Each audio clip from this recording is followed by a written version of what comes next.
Olá, senhoras e senhores, bem-vindos novamente. Vamos à nossa atividade agora, vamos às correções. Os senhores conseguiram fazer? Alguma dificuldade? Vamos lá, a primeira questão. Vamos lá. Questão 1. Defina o que é cidadania. Muito bem. O que é cidadania? Nós vimos no início da nossa aula o que é o cidadão, o que é cidadania. Vamos relembrar os senhores. O cidadão, enquanto membro de uma sociedade, está inteiramente ligado um ao seu par. Estamos sempre ligados uns aos outros. Logo, todas as questões que nos envolvem dizem respeito. Não é isso? Nós temos direitos, temos deveres. Nós observamos que a nossa soberania, um direito nosso enquanto cidadãos, é o exercício do voto, o exercício de cidadania pelo voto. Observaram que tão somente não é votar diretamente no candidato. E em alguns momentos, os candidatos que lá já estão legislando, porque nós, enquanto cidadãos, com o nosso voto direto, secreto, universal, escolhemos para que eles estipulassem algumas leis. No entanto, algumas leis, às vezes, são ineficientes, são omissas em algum ponto, ou então eles se preocupam em saber da aceitação nossa ou não. Temos o exemplo do plebiscito, do referendo. Em algum momento não existe uma lei ou a omissão de alguma questão, de alguma matéria de direito, nós agimos com a iniciativa popular. Muito bem. Então, todas essas questões são inerentes ao nosso direito enquanto cidadãos. Atribuições nossas. Então, a participação na vida política, na nossa classe social. Vimos aquele exemplo de irmos junto ao poder público, requerer reforma da escola, melhorias nas nossas ruas, na praça da nossa cidade, reivindicar mais segurança, melhorias na nossa educação. Então, tudo isso engloba o que seja cidadania. Então, existem vários conceitos que nós podemos trabalhar em cima dessa questão. Não é isso? Então, viram a amplitude, observaram o alcance do que é ser cidadão? Temos o exemplo aí do nosso querido e saudoso Herbert de Souza, o Betinho, que ele era ativista nas causas nas causas sociais, com palestras preventivas contra a AIDS, contra a violência, assistência aos desamparados, como vimos elencado ali, que é um dos preceitos estipulados pela Constituição Federal. Então, nós, enquanto cidadãos, exercendo todas essas atividades, nós estamos exercendo a nossa cidadania. Então, vejo que a cidadania é muito ampla. A participação na vida política, participação em causas sociais, a busca de recursos em prol de toda a coletividade. Vejam bem, cidadania envolve a sociedade como um todo, toda a coletividade. Então, um conceito que nós utilizamos aqui na nossa resposta, como uma proposta de resposta, melhor dizendo, está no nosso material, que ela nos apresenta a seguinte definição. Vamos lá? Conforme o dicionário Roas, cidadania é a condição da pessoa que, como membro de um Estado, se acha no gozo do direito que lhe permite participar da vida política. Veja bem, participar da vida política. Política diz respeito como um todo. Vimos que a palavra política deriva do termo grego polis, que é aquela aglomeração nas grandes cidades. Então, diz respeito a questões inerentes a todo um contexto social, não individual. Vamos ver na próxima aula sobre a questão do Estado, que o Estado provém, então, recursos, provém benefícios a todos, o interesse da coletividade, a supremacia do interesse público sobre o particular. Então, o particular não interessa muito a questões, então sim, deve estar inserido dentro daquela sociedade para que seja alcançado os benefícios a todos. Então, cidadania é isso. Pessoa que na condição como membro de um Estado, ele tem o gozo de direitos e atribuições de participar da vida política como um todo, seja em causas sociais, seja na política propriamente dito, na intervenção, como temos o exemplo do plebiscito, do referendo, da iniciativa popular, além de tudo, do principal, da magnitude, que seja eleger quem nós quisermos. Observaram que na nossa Constituição ela defende a alternância de poderes. O que é isso? Nós elegemos alguns políticos. Daqui a 4 anos, conforme seu trabalho desenvolvido, cabe a nós a apreciação de que se deve ou não continuar. Por isso que a Constituição estipula isso, a alternância de poder. Então, nada, vamos dizer assim, no sentido de que eles não podem ficar lá para sempre. Se não fizerem algo em prol da sociedade como um todo, que venha satisfazer nossas pretensões, é claro que cabe a nós fazermos essa alternância com o poder do voto, o poder do exercício da cidadania, certo? Vamos à nossa segunda questão. Questão 2. Qual a duração normal da jornada de trabalho? Veja que nós colocamos a duração normal. Qual a duração normal? Bem, conforme estipulado na Constituição, na CLT, a duração normal ela se dá de 8 horas, até 8 horas diárias, com aquele intervalo de 1 a 2 horas para a refeição, nessa duração de 8 horas diárias, perfazendo um total de 44 horas semanais. No entanto, pode-se haver algumas situações. Vamos aqui ao quadro. Muito bem. A duração normal não excederá as 8 horas, com 44 horas semanais, desde que não seja fixado outro limite em acordo ou convenção coletiva. Acordo ou convenção coletiva. A duração seria essa, de 8 horas, desde que não seja fixado outro horário mediante acordo ou convenção coletiva. Muito bem. Acordo é o sindicato daquela classe disciplinando aquela relação com aqueles seus sindicalizados. Convenção, sindicatos e sindicatos com os empregadores. Só que aqui a lei também abre alguns precedentes, no sentido de que, havendo necessidade, podem ser atribuídas também, utilizadas, perdão, as horas extraordinárias, as chamadas horas extras, que se darão no limite de até 2 diárias, como falamos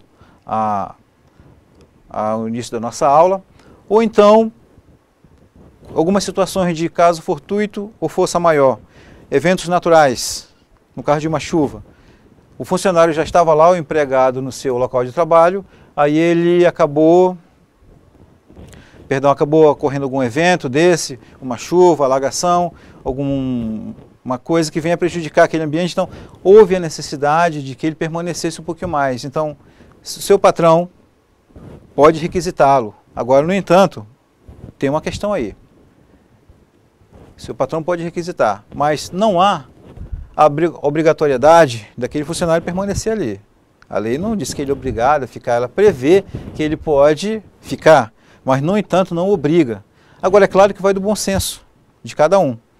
Se o patrão fez aquela requisição, se o superior pediu que ele ficasse, vejam bem, pediu, não impôs aquilo, até porque é uma relação entre particulares, não há intervenção do Estado, então ele vai pensar, poxa, se eu não ficar, eu não vou ficar muito bem frente ao patrão. É claro que ele não vai, por conta disso, ele não deve sofrer retaliações, não deve sofrer até daquela questão que nós vimos agora há pouco do assédio moral. Mas é de bom grado que se fique um pouquinho mais, até para atender aquela situação que foi uma causa não prevista, uma causa eventual que ocorreu naquela relação.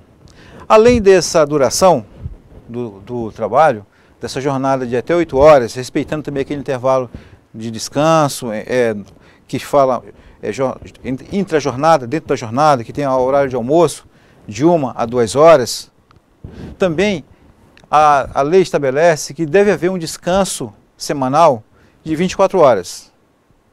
No limite de 24 horas, e a lei também diz que esse descanso deve coincidir com o domingo, a não ser que ocorra alguma outra eventualidade.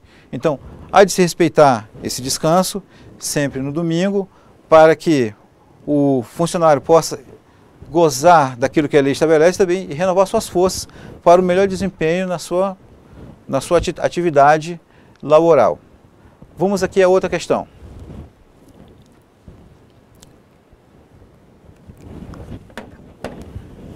Questão 3. Quantas horas de descanso deve haver entre uma jornada de trabalho e outra? Muito bem. Entre uma jornada e outra. Observaram que nós falamos agora há pouco que a jornada ela é pela lei, até 8 horas. Em alguns casos excepcionais, essa jornada pode ser aumentada, pode ser majorada, mediante acordo ou convenção coletiva. Mas a lei também estabelece que há de haver, entre uma jornada e outra, um tempo de descanso. Não é isso? Que tempo seria esse? É um tempo que a lei acha razoável que o funcionário ele venha a se recuperar daquela sua jornada laboral. A lei estabelece porque entende que com esse descanso está, de certa forma, protegendo a saúde, a integridade física, psicológica, enfim, aquele complexo de valores inerentes à saúde própria do seu funcionário, que ele deve ser protegido, deve ser respeitado. Então, no entendimento legal, esse seria o tempo mínimo de jornada. Os senhores conseguiram identificar? Nós falamos agora há pouco sobre essa jornada, sobre esse descanso. Então, a lei estabelece que entre o intervalo de uma jornada e outra, deve haver um descanso mínimo de 11 horas. Vamos aqui à resposta proposta? Entre duas jornadas de trabalho, haverá um período mínimo de 11 horas consecutivas para descanso. Consecutivas para descanso. Muito bem. 11 horas consecutivas para descanso. Muito bem. Então, se uma pessoa ela encerra a sua jornada de trabalho diária, encerra às 18 horas. Então, respeitado esse descanso, ela pode retornar à sua atividade laboral 5 horas da manhã do dia seguinte, não é isso? Respeitado aquele descanso de 11 horas? Muito bem. Aí se porventura acontecer de o empregador precisar de seu trabalho antes, pela lei, ele poderia reassumir o seu posto de trabalho às 5 da manhã. E se o empregador precisar dele antes? Pelas 4 da manhã, pelas 3 horas.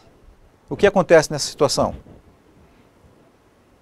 Ele é uma faculdade dele atender ou não. É claro que sempre atendem, até para não ficar, se expor e pôr em risco a sua relação de trabalho, de certa forma, porque um funcionário eficiente ele é bem visto pelo patrão, ele goza de alguns benefícios e tudo, pela sua eficiência, pela sua assiduidade, e naquelas situações que mais precisa, quando ele prontamente está ali, pela sua presteza, ele sempre goza de alguns benefícios. Então, se aquele patrão precisar do seu empregado antes, ele pode ir? Pode, mas aí acontece também um outro fenômeno jurídico. Como ele atendeu antes daquelas 6 horas, daquelas 11 horas, em que ele faria jus para o descanso, então a ele será atribuído aquele horário anterior da sua entrada normal como horas extras. E nesse exemplo que eu falei com os senhores, ele adentrou na sua jornada às 4 horas da manhã. Então, observe que no nosso material fala que a partir das 10 horas da noite até às 5 da manhã, o trabalhador goza das horas adicionais noturnas, que elas são tidas como 52 minutos e 30 segundos, não é uma hora. Então, o adicional noturno, ele tem a duração de 52 minutos e 30 segundos e acrescidos, além da hora normal, de 20% do seu valor. Então, vejam bem, a hora noturna, ela das 10 até as 5 da manhã, essa hora tem a duração de 52 minutos e 30 segundos e seu valor é acrescido de mais 20% da hora normal. Então observem que entre uma jornada e outra há de ser respeitado o limite de 11 horas. Se porventura o funcionário for requisitado antes, ele pode até ir, mas gozará desse benefício de receber por horas extras com adicional noturno. Muito bem. Revendo as três questões, senhores. Cidadania. Conceito de cidadania. Aquela pessoa que goza dos seus direitos de participar na vida política. Essa participação plena. Viram bem? O poder que tem nós enquanto cidadãos, o poder que tem o povo, da participação, não só votando, não só como funcionário público, mas participando efetivamente, indo ao poder público, indo ao Estado requerer. Então, vimos que nós passamos, com a evolução do direito, com a evolução da sociedade, de meros espectadores, a realmente termos uma participação efetiva. Acontece, eventualmente, de estados, até na União como um todo, estados regionais, vamos dizer assim, nossos estados da federação. Se um governante não vai bem, o povo elegeu, o colocou lá, então o povo vai lá, pode tirá-lo. Temos o impeachment, aconteceu na União, na nossa pátria, há algum tempo atrás. Tivemos um presidente que não foi muito bem, alguma conduta que não vinha de acordo com o que a lei prevê, com o que a dignidade prevê, com o que o atendimento ao público prevê. Então, o cidadão prejudicado, houve aquela manifestação, aquele clamor popular, é claro que foram ao Congresso Nacional e tudo, então os senadores trabalharam, os deputados, principalmente com o clamor popular, então foram lá e houve aquela substituição. Cidadania é isso, exercer o seu direito de forma ampla. Vejam bem, não apenas votando, não apenas elegendo, mas participando efetivamente. Lembre-se do plebiscito, referendo, da iniciativa popular, que é um instrumento poderosíssimo que nós, enquanto povo, nós, enquanto cidadãos, temos. Além daquilo, questões eventuais nossas, pedimos ao prefeito, pedimos ao governador, pedir melhorias para a estrada, pedir melhorias para o nosso bairro. Então, alguma vez o poder público pode ser omisso, pode ser um pouco descuidado com aquilo. Então, nós temos esse poder de ir lá. A Constituição mesmo fala, todo poder emana do povo, que o exerce por seus representantes, como vimos lá, que é isso que nós colocamos, ou por nós mesmos. Segunda questão, duração da jornada de trabalho. Vejam bem, 8 horas diárias, podendo serem feitas até 2 horas extras. É claro que serão acrescidas de um adicional que serão computados no seu salário. Passando das 10 horas da noite, essas horas diminuem, conta-se como hora, mas são computados com 52 minutos e 30 segundos, acrescidos de 20% além da hora normal, que vai das 10 da noite até as 5 da manhã. E no intervalo entre uma jornada e outra, há de se respeitar um tempo de 11 horas. Se eventualmente o empregado for requisitado a comparecer antes, a ele será atribuída horas extras, respeitando o adicional noturno. Além disso, existe aquela folga semanal. Aquela folga semanal que deve coincidir com o domingo, a não ser em casos excepcionais, em que funcionários que trabalham geralmente em shopping têm uma folga rotativa.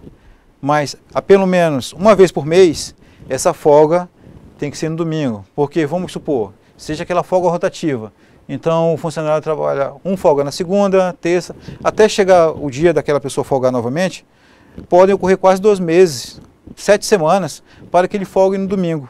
Então, não, a lei prevê que, nesses casos desses trabalhadores, então, pelo menos uma vez por mês, tem que coincidir com o domingo. Não esqueçam disso. Respeitados, é claro, sempre acordos ou convenções coletivas. E se porventura no dia dessa folga semanal, o funcionário for requisitado para trabalhar. Então, além daquele descanso remunerado que ele recebe, é claro que temos também o descanso remunerado. É aquela atribuição que a lei dá que, mesmo eu não trabalhando, eu estou ganhando por aquele dia. É computado nos meus vencimentos, no meu ordenado, no meu salário. Se porventura aquele funcionário que foi requisitado no dia da sua folga, ele vai trabalhar? Sim. No domingo? Sim. Mas com horas extras a 100%. E é claro, além de receber o seu salário, ele também receberá por aquele dia com 100%. Senhores, ficou tranquilo? Houve uma compreensão? Muito bem. Então, assim, senhoras e senhores, nós encerramos essa nossa segunda aula. Foi um prazer estar aqui com os senhores. Então, até o nosso próximo encontro.